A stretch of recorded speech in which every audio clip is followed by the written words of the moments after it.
popularity consistently encompasses the Conjuring universe, transcending it into one of the most successful horror franchises ever made, and yet I've always been absolutely flabbergasted as to why that is.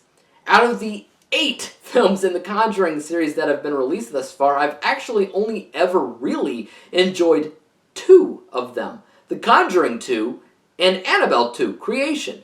While the other films sometimes have moments that are pretty good, most aren't all that great as a whole, and some are downright trash. When The Nun II was initially released, I skipped out of its theatrical run because I didn't exactly love the first installment. I was hopeful, however, that the sequel would do the character justice. But does it? That's the question. Let's get cracking. The Nun II continues the story seen in the first film, as Sister Irene is called once more to investigate the claims that the demon known as Valak has resurfaced, haunting those now working at a boarding school, as she is now on the hunt for something that is called the Eyes of St. Lucy, a powerful holy MacGuffin capable of making those that hold it that much more powerful. Truthfully, even though the first Nun film failed to impress me, the character of the nun has, and always will, remain to be my favorite demon in the entire universe of Conjuring films. Valak's introduction in The Conjuring 2 was nothing short of terrifying. That, of course, was partially due to James Wan's brilliant directing style, but I'd actually argue that it had more to do with Valak's dark, mysterious nature. The problem with this series specifically is that it actually tries to explain that mysterious nature, and it started introducing nonsensical holy relics as ways to combat this demon, and I just couldn't really care less. Did the sequel fix the problems that were seen in the first film? No, it's just more of the same. Now, regardless on if you actually enjoy cheap jump scares or not, expect them in The Nun II, as the film seems to be intimately aware that the story is not very compelling, so it seeks to throw in as many of these moments as humanly possible to distract the audience from a mystery that will undoubtedly lull them into a deep, deep sleep. Unfortunately, the problem with cheap jump scares is the very fact that they are cheap, meaning that they're predictable.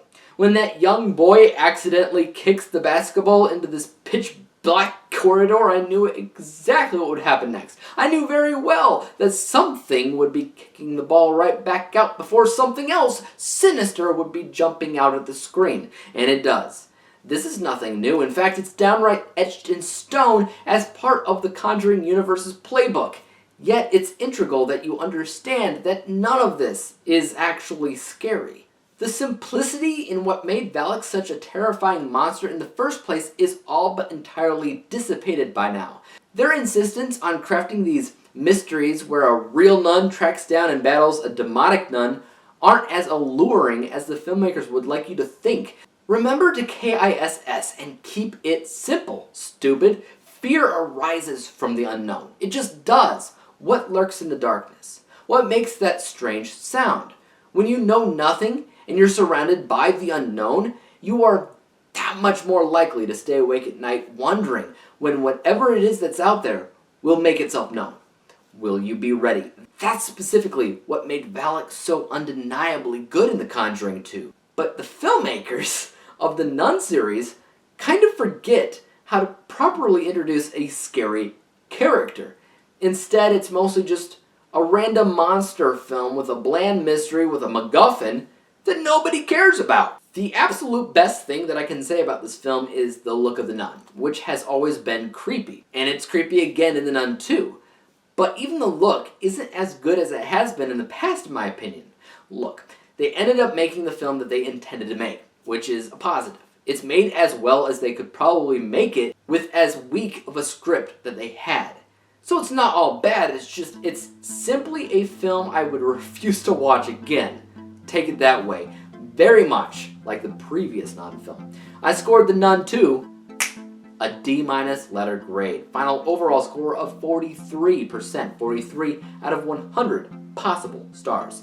I refuse to give a film that technically did exactly what it sought out to do a failing letter grade.